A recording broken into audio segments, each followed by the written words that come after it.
ज्ञान YouTube channel में सभी सत्संगी जनों एवं सुधी श्रोताओं का हम स्वागत करते हैं, सभी का अभिनंदन करते हैं, सभी को प्रेम पूर्वक जय श्री। कठोपनिषद के आख्यान को ही आगे बढ़ाते हुए आज कुछ और मंत्रों पर चर्चा करेंगे।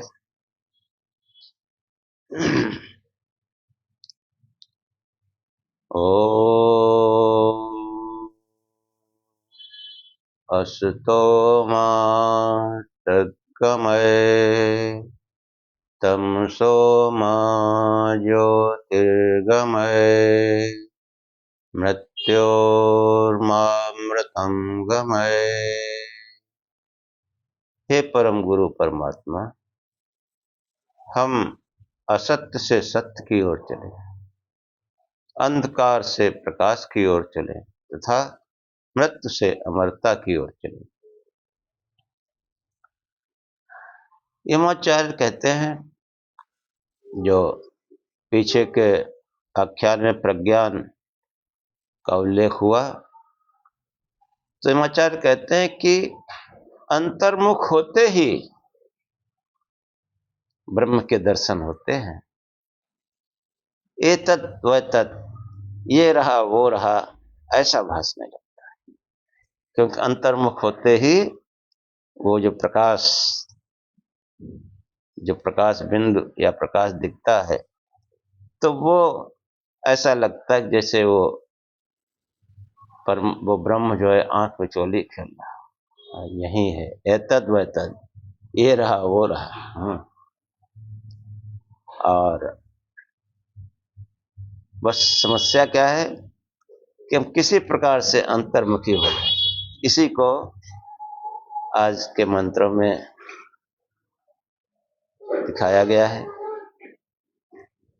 कि पराचिखाने वितरत स्वयंभू तस्मात् परां पश्यति नान्तरात्मन् कश्चिद्धीर्प्रत्यगात्मानमैच्छत् आवृत्तचक्षु अमृतत्वमिच्छन्। कि जो है पराचिखान वितरत स्वयंभू, स्वयंभू, उस स्वयंभू परमेश्वर ने इंद्रियों को बाहर की तरफ जाने वाला बनाया। पराचिखान, इसलिए मनुष्य बाहर की तरफ देखता रहता है। तस्मात् परां पश्यति, पराचिखान वितरत स्वयंभू तस्मात् परां पश्यति नान्तरात्मन्, इसलिए मनुष्य बाहर की ओर देखता है और अंदर की आत्मा की तरफ नहीं देखता। कश्चिद्धीर प्रत्यगात्मानमैच्छत् आवृत्तचक्षु अमृतत्वमिच्छन्। कोई धीर पुरुष, अमृत को चाहने वाला कोई धीर पुरुष इन सब बाहरी विषयों से आंख मूंद लेता है और मुड़कर, इनसे उल्टे मुड़कर अंदर आत्मा की ओर देखता है। पराचिखान वितरत स्वयंभू तस्मात् परां पश्यति नान्तरात्मन्। ये जो उस परमात्मा ने, उस स्वयंभू परमात्मा ने इंद्रियों को बाहर जाने वाला, बाहर ज्ञान करने वाला बनाया है, इसलिए ये सदैव बाहर की ओर ज्ञान करती रहती है, नान्तरात्मन, अंदर आत्मा की तरफ नहीं। कोई धीर पुरुष, कच्चिस धीर प्रत्यगात्मानमैच्छत्, कोई धीर पुरुष जो है आत्मा की अंदर, प्रत्येक मतलब उल्टी तरफ गमन, अंदर की ओर देखता हुआ, उस आत्मा की ओर देखता हो। प्रत्यगात्मानमैच्छत्, आवृत्त चक्षु अमृतत्वमिच्छन्, कि जो है वो अपने आंख मूंद कर उस अमृत तत्व की इच्छा करता हुआ ये इंद्रियों को बाहर की बजाय अंदर की ओर देखने का, उस आत्मा को देखने का प्रयत्न करता है। और जो धीर पुरुष नहीं है, जो बालक बुद्धि वाले हैं,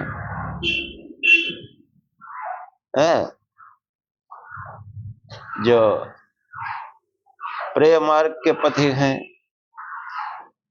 वो जो है इन सांसारिक ही वस्तुओं को, सांसारिक विषयों में ही अनुरक्त रहते हैं। इस संबंध में आगे का मंत्र कहता है कि पराचा कामान अनुयंति बाला ते मृत्योर्यन्ति तस्य पाशम् अथ धीरा अमृतत्वं विदित्वा ध्रुवम् अध्रुवेषु येन प्रार्थयन्ते।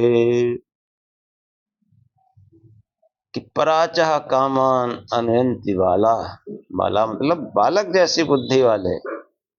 हाँ, बच्चे को जो है वो जो प्रिय वस्तु है वो चाहिए, उसका परिणाम क्या होगा ये नहीं पता उसको। जो उसको प्रिय है वो चाहिए, कुछ भी बच्चा, छोटा बच्चा मांग सकता है, बहुत बालक कुछ भी। लेकिन जो धीर पुरुष हैं, जो दूरदर्शी हैं, दूरगामी परिणाम देखने वाले हैं,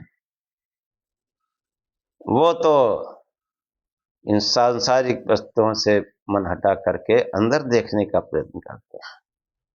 और जिनकी बालक जैसी बुद्धि है, बच्चों जैसी बुद्धि है, जो प्रेम मार्ग के पथिक हैं, वो पराचा कामान अनुयंती, बाहर फैली हुई तमाम कामनाओं का कि जो है अनुयंती मतलब उनका पीछा करते हैं, उनका जो है चिंतन करते हैं, उनके अनुनय करते हैं। पराचा कामान अनुयंति बाला, बालकवत बुद्धि वाले संसार में बाहर फैली हुई तमाम इच्छाओं की, कामनाओं की इच्छा करते हैं, उनको चाहते हैं और उनकी तरफ अनुयंति दौड़ते हैं। तो वे कामनाओं को तो क्या पाते हैं, क्या होता है फिर उनका, ते मृत्योरन्ति वित्तस्य पाशम, मृत्यु का जो है पाश, फंदा, जाल चारों तरफ फैला हुआ है।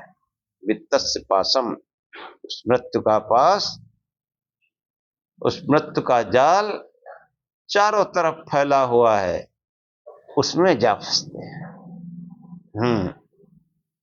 उसमें जा फंसते हैं। और इसलिए जो है अथ धीरा अमृतत्वं विदित्वा, इसलिए जो धीर पुरुष हैं, जो दूरदर्शी हैं, दूरगामी परिणाम सोच समझ कर आगा पीछा जो चलते हैं, ऐसे धीर पुरुष अमृतत्वमिच्छन्, उस अमृतत्व को जानकर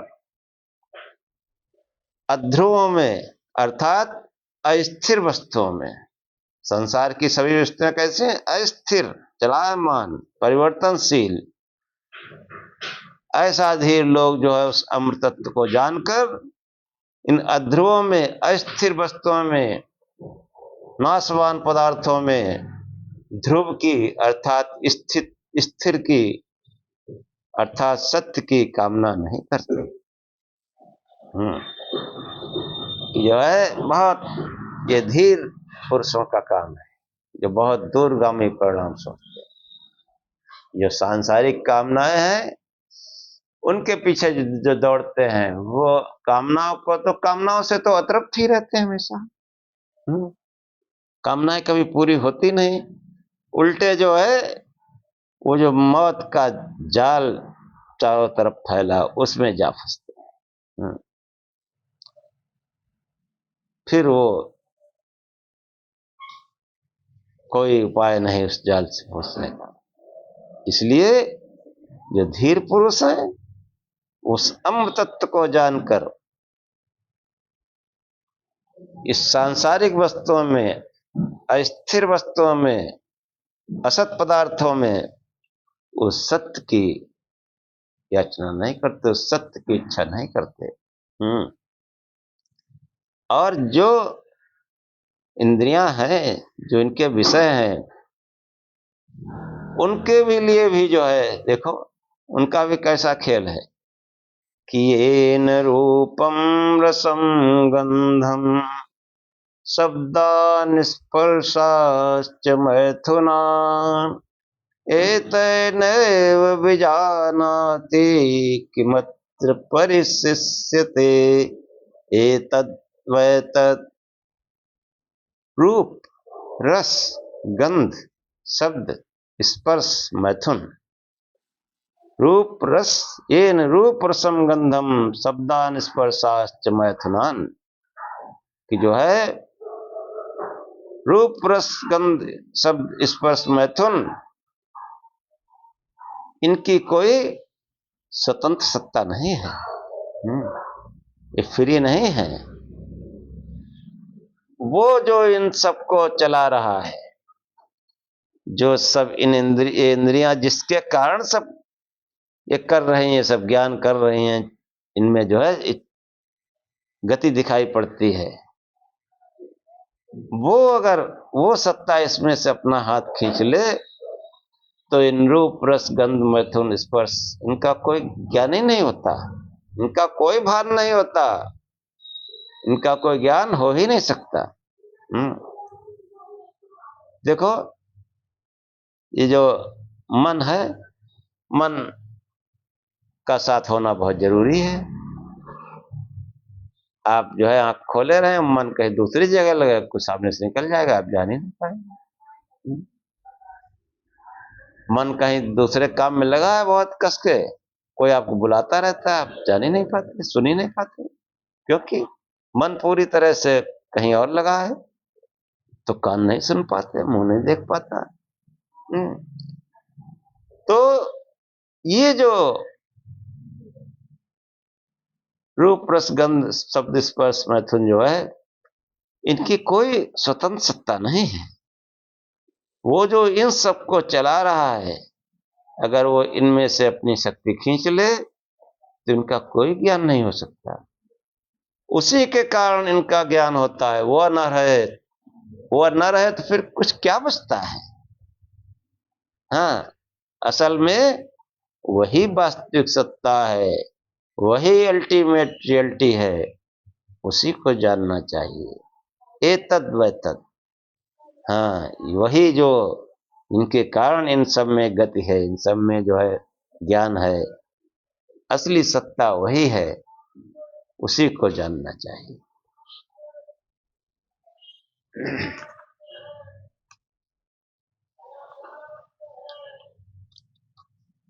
और देखो, जब कोई बाहरी ज्ञान को छोड़कर, बाहर विषयों को छोड़कर अंदर उस आत्मा की तरफ देखता है तो क्या होता है, वो आत्मा जो है वो कैसा है, वो मधु चखने वाला है। मधु चखने वाला, मधु मतलब मधुर स्वाद आनंद। य इमं मद्दुदं वेद आत्मानं जीवमन्तिकाम् ईशानं भूतभव्यस्य न ततो विजुगुप्सते। एतद्वैतद्, ये जो आत्मा है, ये जीव है, जीवात्मा, ये जो है मधु को चखने वाला है, ये मिठास की तरफ जाता है। हाँ, विषयों के में भी मिठास है, लेकिन उनकी मिठास के पीछे कटुता छिपी होती है। जो विषयी मनुष्य थोड़ी देर के लिए उनको अच्छा लगता है, फिर सभी विषय जो है वो कष्टदायी होते हैं, दुखदायी होते हैं, क्योंकि उनमें अंदर कटुता छिपी हुई है। और जो ब्रह्म की मिठास है, उस आत्मा की तरफ जाने वाली जो मिठास है, वो उत्तरोत्तर और मीठी होती जाती है और आनंद देने वाली हो जाती है। जो आत्मा की तरफ चलते हैं उनका आनंद बढ़ता ही जाता है, बढ़ता ही जाता है, कभी नष्ट नहीं होता, कभी कम नहीं होता। और जो है, जो जीवात्मा के जो है इस स्वभाव को निकट से जान जाता है, वह ईशाना भूत भव्य से, वो अपने भूत का और भविष्यत का स्वामी हो जाता है। और फिर उसे न ततो विजुगुप्सते, फिर उसे कोई ग्लानि नहीं होती, वो किसी से घृणा नहीं करता। असल में यथार्थ सत्ता इंद्रियों की है, आत्मा की नहीं। ये तत्व इसके जानने से कोई ग्लानि नहीं होती है, वही वास्तविक सत्ता है। ये तत्व उसी वास्तविक सत्ता को जानना चाहिए।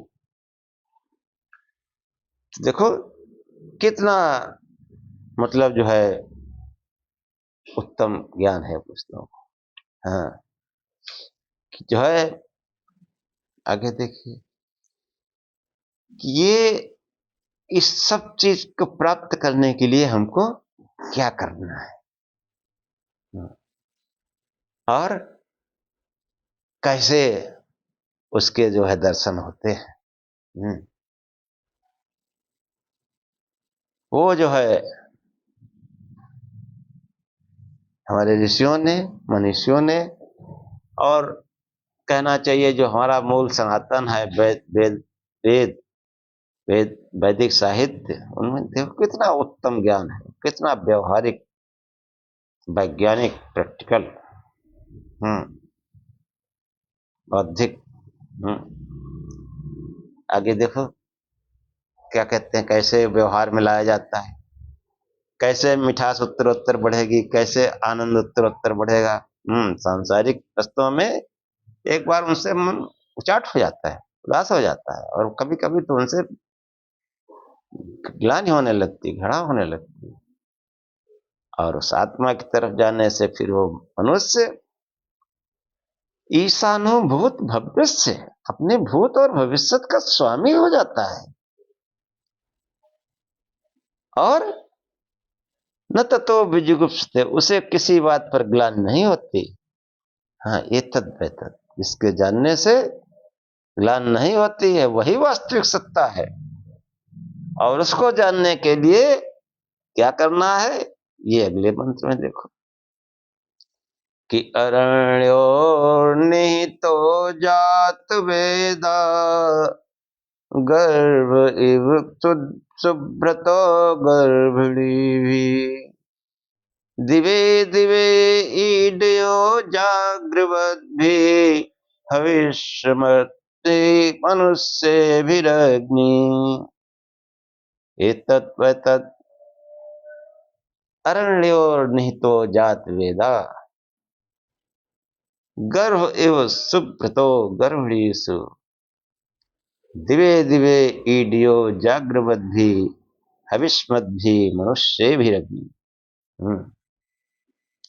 जो है, अगर कोई उस आत्मा को देखना चाहता है, हाँ, ये मंत्र कहता है कि अगर जो है कोई आत्मा को देखना चाहता है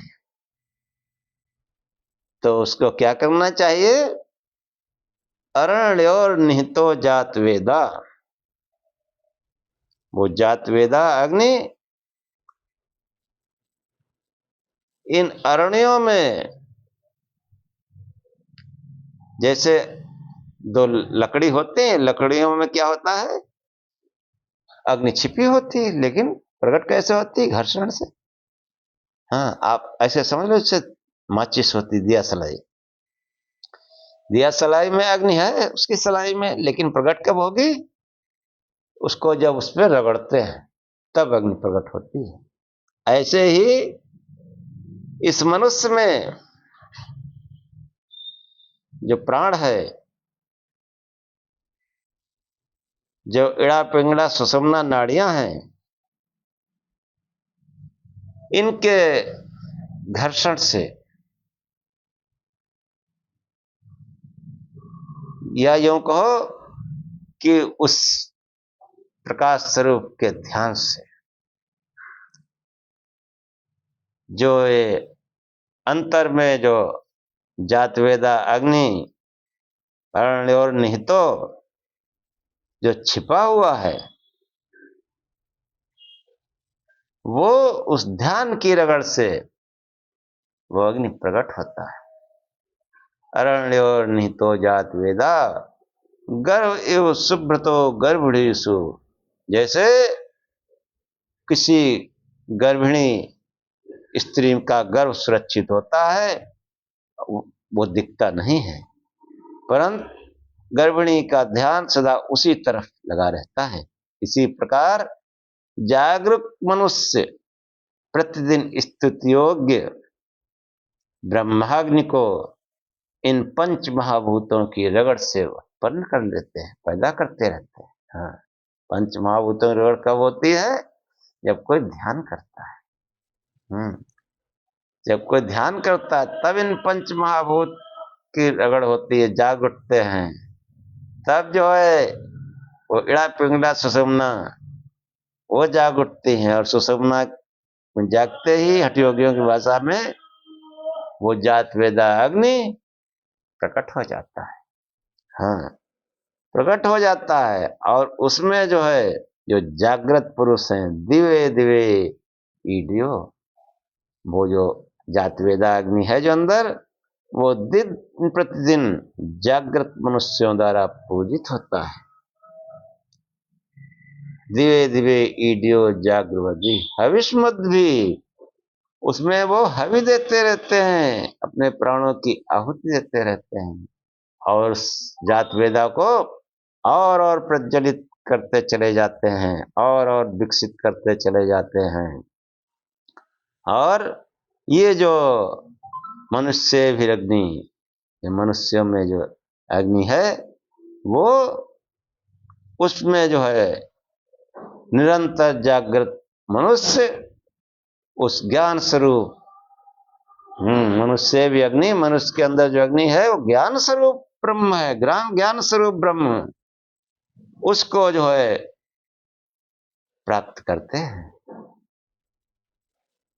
कि वो जो आत्माग्नि है वो ध्यान की रगड़ से, अरण्यों की रगड़ से जैसे अग्नि उत्पन्न होती है, ऐसे ध्यान की रगड़ से वो जब अग्नि जो हमारे अंदर मौजूद है वो जो उत्पन्न होती है, तो उसको जो है भली प्रकार से धारण करना चाहिए। कैसे? गर्भ एव शुभ्रतो गर्भणीषु, जैसे गर्भिणी स्त्रियां अपने जो है गर्भ को धारण करती हैं, निरंतर उसका ध्यान रखती हैं, समस्त घर के काम करते हुए भी अपने गर्भ का ध्यान रखती हैं। ऐसे ही जो जागृत पुरुष हैं वो दिन प्रतिदिन उसका पूजन करते हैं, उसकी प्रार्थना करते हैं, उसमें हवि देते हैं, और उसको निरंतर विकसित करते चले जाते हैं। और वो जो ऐसा करके जो है वो उस ब्रह्माग्नि में सब कुछ अपना अर्पित करने को तत्पर रहते हैं। जिसके ध्यान से वो ऐसा करते हैं वही ब्रह्म है, एतत् व तत् वही ब्रह्म है। इस प्रकार से ध्यान करना चाहिए। है ध्यान करें, और फिर जो प्रकाश स्वरूप जो अग्नि चिंगारी जो जातवेदा अंदर प्रकट होता है, उसको गर्भिणी स्त्री की भांति निरंतर उसका मनन चिंतन करते हुए, ध्यान करते हुए उसको जो है आगे उसको विकसित करें, उसकी पूजा प्रार्थना करें, नियमित अभ्यास करें, और बाहरी संसार में जो है ज्यादा अनुरक्त ना हो, ज्यादा लिप्त ना हो। ज्यादा लिप्त होने पर वो अग्नि जो है वो फिर पहले प्रकट हुई फिर अप्रकट भी हो जाती है, उस अंधकार में आच्छादित हो जाती है, और फिर हमको और ज्यादा प्रयत्न करना पड़ता है। इसलिए जो है ये जो गर्भ यो शुभ्र तो गर्भिणी, ऐसे गर्भिणी स्त्री अपने निरंतर गर्भ का ध्यान रखती है, ऐसे ही जो है जागृत पुरुष निरंतर उस आत्म ज्योति को नियमित रूप से पूजित पार्थित करते हैं और उसमें हवि प्रदान करते रहते हैं, और उस ब्रह्माग्नि में जो है अपना सब कुछ लुटा देने को तत्पर रहते हैं। जिसका ध्यान करके वो ऐसा करते हैं वही ब्रह्म है, एतत् वही ब्रह्म है। देखो कितना जो है स्पष्ट ज्ञान है कि वो जो है सीधा सीधा प्रकाश स्वरूप से ध्यान करो। हाँ, अरण्य और निहितो जात वेदा, वो अंदर जो है आत्मा पहले से मौजूद है, उसको जो है प्रकट करो ध्यान से, ध्यान की रगड़ से। फिर देखो कैसा जीवन बदल जाता है, कैसा आनंदित और कैसा ज्ञान। हाँ, ब्रह्म का अर्थ ज्ञान, वो ब्रह्म ज्योति है, वही जो है भगवती शक्ति है, और वही हठयोगी की भाषा में कोई डलनी शक्ति है। उसका निरंतर जो है उसका ध्यान रखना चाहिए, निरंतर उसको जागरूक रहते हुए उसका विकास करना चाहिए, उसको विकसित करना चाहिए। वो ब्रह्म ज्योति ही है, और उसी का ध्यान करके जो है योगी लोग उस जात वेदा को प्राप्त करते हैं। दरअसल में वही वास्तविक सत्ता है, वही अमृत ज्योति है, ये ज्योतिरंतर अमृतम प्रजासु। हाँ, वही वास्तविक सत्ता है, वही आत्म ज्योति है, उसी का ध्यान करना चाहिए। अगर आपको ब्रह्म ज्ञान चाहिए, ब्रह्म ज्ञान करना है, इस बुद्धि को विकसित करना है, वेदों को समझना है, तो हमको जो है ध्यान करना पड़ेगा। उस ध्यान में जब वो अग्नि प्रकट होता है तभी वास्तविक ज्ञान होता है। उसी ज्ञान को प्रज्ञान कहा गया, प्रकृष्ट ज्ञान कहा गया। बाकी जो है कोरी बकवास है। जो भी शास्त्र पढ़ लो, वेद पढ़ लो, मंत्र पढ़ लो, अगर वो जो है अंदर कोई प्रकाश नहीं आया तो ये सब पढ़ना व्यर्थ है, व्यर्थ है, बकवास है, किसी को प्रभावित नहीं करेगी। आप बकवास करते रहें, उसको जो है अपने आचरण में लाएं। वो आचरण में लाने एक ही उपाय है, केरण्योर निहितो जात वेदा। किस मनुष्य के अंदर वो जात वेदा वो रखा हुआ है। जैसे दिया सलाई में अग्नि पहले से निहित होती है, अरण्योर निहितो जात वेदा, जैसे लकड़ियों में, अरण्यों में अग्नि निहित है, लेकिन वो प्रकट कब होती है? जैसे माचिस की तीली को रगड़ने से अग्नि प्रकट होती है, ऐसे ध्यान के द्वारा इड़ा पिंगला की रगड़ से वो सुषुम्ना में प्राण प्रवेश करता है, और फिर कोई ज्योति, कोई चमक, कोई जात वेदा प्रकट होता है। और हम समझते हैं इसके आगे कोई मंत्र पढ़ना ठीक नहीं है, तो एपिसोड यहीं समाप्त करते हैं। ओम सहनाववतु सहनौ भुनक्तु सह वीर्यं करवावहे तेजस्विनावधीतमस्तु मा विद्विषावहे। ओम शांति शांति शांति। जो है हे परमात्मा, हम दोनों श्रोता और वक्ता की साथ साथ अच्छा करें। हाँ, कैसा समानता का व्यवहार। सह न भुनक्तु, हमारी साथ साथ पालना करें, हम साथ साथ भोजन करें, कोई आगे पीछे छोटा बड़ा ऊंच नीच नहीं। सहनावत सहनो भुनक्तु सावीर्यम करवा वहे, हम दोनों साथ साथ पुरुषार्थ करें, कोई काम मिलकर के करें। तेजस्वी नावधितमस्तु, हमारा पढ़ा पढ़ाया एक साथ तेजस्विता को प्राप्त करे। जो आप सुनते हैं आप समझिए, उसको दूसरे को समझाएं, ये वीडियो जो है आगे फॉरवर्ड करें, लाइक सब्सक्राइब करें। ऐसे जो है ये हमारा पढ़ा पढ़ाया फैलेगा, तेजस्ता को प्राप्त करेगा। तेजस्वी नावधितमस्तु, हमारा पढ़ा पढ़ाया एक साथ तेजस्ता को प्राप्त करे, संसार में फैले। माँ विद्विषा वहे, हम श्रोता और वक्ता आपस में द्वेष न करें। ओम शांति शांति शांति। 3 बार शांति शांति शांति आया। तो हे परमात्मा, हमको आधिदैहिक यानी आध्यात्मिक, आधिदैविक, आधिभौतिक तीनों प्रकार की शांति प्राप्त हो।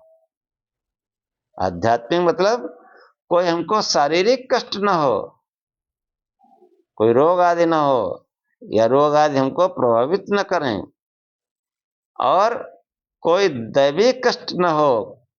तमाम भूकंप, ओला वृष्टि, पाला सब आ जाते हैं, ये हमारे जीवन में ना है, ये हमको कष्ट न पहुंचाएं। और आधिभौतिक शांति मतलब किसी अन्य प्राणी से जो होने वाले कष्ट हैं, सांप बिच्छू काट लेता है, कुत्ता काट लेता है, या अन्य मनुष्यों से भी हमको